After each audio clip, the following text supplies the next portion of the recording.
Buat pemirsa di sini yang usianya sudah menginjak 50 tahun atau lebih, ini saatnya menikmati hidup sambil tetap produktif. Mencari pekerjaan yang ringan dan sederhana itu bukan berarti tidak berharga loh. Justru ini menjadi kesempatan emas untuk memilih kesibukan yang tidak menguras energi berlebihan, tetap bikin kita bahagia, dan pastinya tetap dapat pemasukan. Di usia 50-an, fokusnya mungkin sudah bergeser ya. Mungkin teman-teman di sini sudah tidak mau lagi dikejar deadline yang gila-gilaan, atau harus kerja fisik yang berat, tapi semangat untuk berkarya, bersosialisasi, dan berbagi pengalaman mestinya masih ada dong. Nah, berikut adalah 10 ide pekerjaan yang cocok untuk usia 50 tahunan ke atas. Yang pertama adalah berjualan makanan atau jajanan rumahan skala kecil. Ide ini sangat fleksibel dan pastinya cocok banget dengan kebiasaan makan orang Indonesia. Teman-teman mungkin punya resep andalan turun-menurun, entah itu kue tradisional, lauk pauk yang siap santap, atau jajanan pasar yang bikin kangen. Coba masak dalam porsi kecil dulu, lalu tawarkan ke tetangga atau kerabat. Kelebihannya adalah kalian bisa mengatur sendiri jam kerja dan seberapa banyak harus memasak. Jadi, nggak perlu buka warung besar-besaran yang butuh modal besar dan harus berdiri lama. Fokus aja pada kualitas rasa dan kebersihan. Apalagi teman-teman bisa menerapkan sistem pre-order alias order di depan. Jadi misalnya kalau ada pembeli, mereka order dulu sekarang, kemudian barangnya baru diberikan besok atau 2 hari lagi dan seterusnya. Ini adalah pekerjaan yang bisa dimulai dari dapur sendiri. Selain dapat penghasilan tambahan, kegiatan memasak juga bisa menjadi sesuatu yang bikin kita rileks. Insya Allah juga lebih sehat dan bahagia karena bisa menyalurkan hobi yang bermanfaat bagi banyak orang. Untuk buka tokonya pun tidak harus toko fisik. Teman-teman bisa aja menggunakan sosial media atau toko online. Pekerjaan yang kedua adalah guru les privat, terutama untuk mata pelajaran yang ringan ataupun keterampilan. Pengalaman hidup orang yang usia 50-an itu biasanya sudah matang, dan ini adalah modal yang sangat berharga. Daripada ilmu dan skillnya tidak dipakai, kenapa nggak dibagikan saja ke generasi muda? Pilihlah mata pelajaran yang teman-teman kuasai, misalnya matematika untuk anak SD, bahasa Inggris dasar, atau bahkan les mengaji dan budi pekerti. Pekerjaan ini sangat ringan karena tidak butuh energi fisik yang banyak dan juga sederhana karena tempatnya bisa di rumah sendiri atau di rumah murid.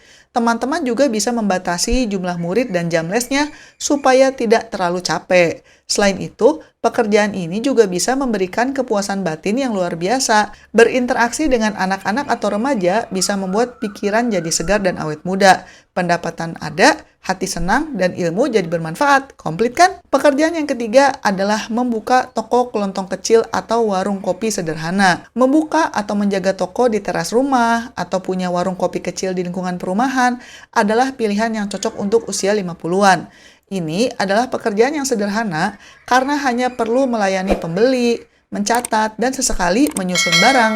Pekerjaan ini lebih banyak duduk dan berinteraksi secara sosial, jadinya tidak terlalu menguras tenaga. Teman-teman bisa sekalian bersosialisasi dengan tetangga dan juga lingkungan sekitar. Apalagi toko kelontong atau warung kopi biasanya menjadi tempat ngobrol santai yang menyenangkan. Yang penting adalah memilih lokasi yang strategis dan menyediakan barang-barang kebutuhan sehari-hari yang benar-benar dicari warga sekitar. Tapi ingat, jangan buka 24 jam.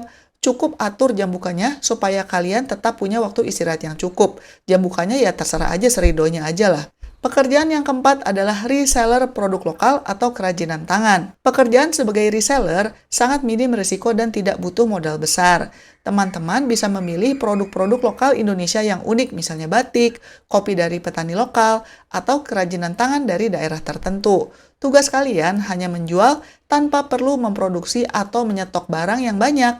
Cukup foto produk yang menarik, kemudian promosikan lewat sosial media, toko online, atau bahkan grup WhatsApp, dan ambil untung dari selisih harganya. Pekerjaan ini bisa dilakukan sepenuhnya dari rumah sambil bersantai di teras. Ini juga adalah cara yang bagus untuk mendukung UMKM di Indonesia. Intinya, teman-teman jadi jembatan antara produsen dan pembeli. Jenis pekerjaan yang kelima adalah jasa penitipan anak harian. Kalau teman-teman memiliki sifat penyayang, penyabar, dan rumahnya juga nyaman, jasa penitipan bisa menjadi ide yang bagus. Kalian bisa menawarkan jasa menjaga anak-anak tetangga sepulang sekolah selama beberapa jam. Atau bahkan, kalau mau lebih kreatif lagi, Jasa penitipannya tidak harus terbatas untuk anak saja.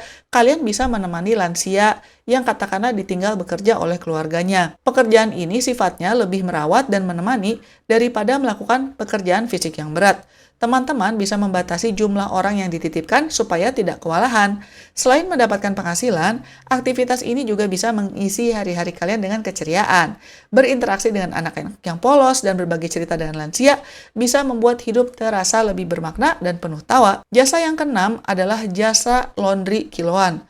Membuka jasa laundry memang terdengar melelahkan, tapi kalau teman-teman hanya fokus dalam jumlah yang terbatas, bebannya jauh lebih ringan. Mencuci dan mengeringkan bisa dilakukan sambil duduk atau mendengarkan radio atau bahkan menonton TV. Modal yang dibutuhkan nggak terlalu banyak, hanya mesin cuci, kemudian meja setrika yang nyaman, setrika yang bagus, dan tentu saja listrik. Kalian bisa membatasi jumlah laundry yang masuk setiap hari supaya tidak terlalu menumpuk dan dikejar-kejar waktu. Ini adalah pekerjaan yang sangat dibutuhkan di lingkungan perumahan di Indonesia, terutama kalau ada banyak pekerja kantoran di sekitar kalian. Teman-teman bisa menawarkan solusi praktis, dan pekerjaan ini sangat cocok dilakukan dari rumah. Jenis pekerjaan yang ketujuh adalah pengelola kos-kosan. Banyak loh rumah di Indonesia yang memiliki kamar kosong yang bisa disewakan. Kalau teman-teman punya rumah dengan beberapa kamar yang tak terpakai, bisa aja dijadikan kos-kosan karena bisa mendatangkan sumber penghasilan pasif yang sangat menjanjikan. Atau kalau misalnya kalian tidak punya rumah sendiri yang bisa disewakan, bisa kok cari rumah kosong, kemudian bekerja sama dengan pemiliknya, supaya kalian membantu mengelolanya, dan kalian jadi pengelola kos-kosannya, meskipun itu bukan rumah kalian sendiri. Pendapatannya ya bisa berbagi hasil, atau misalnya bisa lewat gaji, tergantung kesepakatannya. Pekerjaannya sederhana, hanya perlu sesekali membersihkan area umum, menerima pembayaran sewa, dan melayani keluhan kecil dari penghuni. Pekerjaan fisik yang berat bisa panggil tukang lah, tapi kalian bertindak sebagai supervisor. Sekali lagi, kalaupun kalian tidak punya rumah sendiri, tawarkan aja jasa sebagai pengelola kos-kosan, rumah milik tetangga, atau milik kerabat. Teman-teman bisa mendapatkan komisi bulanan tanpa perlu modal, karena modalnya hanya kepercayaan dan ketelitian. Jenis pekerjaan yang ke-8 adalah petani hidroponik skala rumah tangga. Hobi berkebun bisa disulap jadi sumber penghasilan. Bertani hidroponik itu relatif bersih, nggak perlu nyangkul-nyangkul tanah yang bikin pegel, dan bisa dilakukan di lahan yang sempit, seperti halaman rumah atau bahkan di atap rumah. Teman-teman bisa fokus menanam sayuran yang cepat panen dan mahal harganya, misalnya saja selada, tomat cherry, atau pokcoy. Pekerjaannya hanya merawat, mengganti nutrisi, dan juga panen. Ini lebih banyak mengamati daripada bekerja keras. Hasilnya bisa dijual ke tetangga, pasar, atau bahkan ke restoran kecil. Selain dapat uang, kalian juga bisa mengkonsumsi sayuran yang lebih sehat dan juga bebas pestisida. Jenis pekerjaan yang ke-9 adalah petugas administrasi freelance atau data entry. Di era digital, banyak perusahaan kecil atau UMKM yang membutuhkan bantuan administrasi untuk input data dari jarak jauh. Keahlian teman-teman dalam menggunakan komputer dan teliti adalah modal utamanya. Pekerjaan ini sangat ringan karena hanya melibatkan duduk di depan komputer dan sederhana karena instruksinya biasanya jelas. Kalian bisa memilih jam kerja yang nyaman, misalnya aja hanya 4 jam sehari.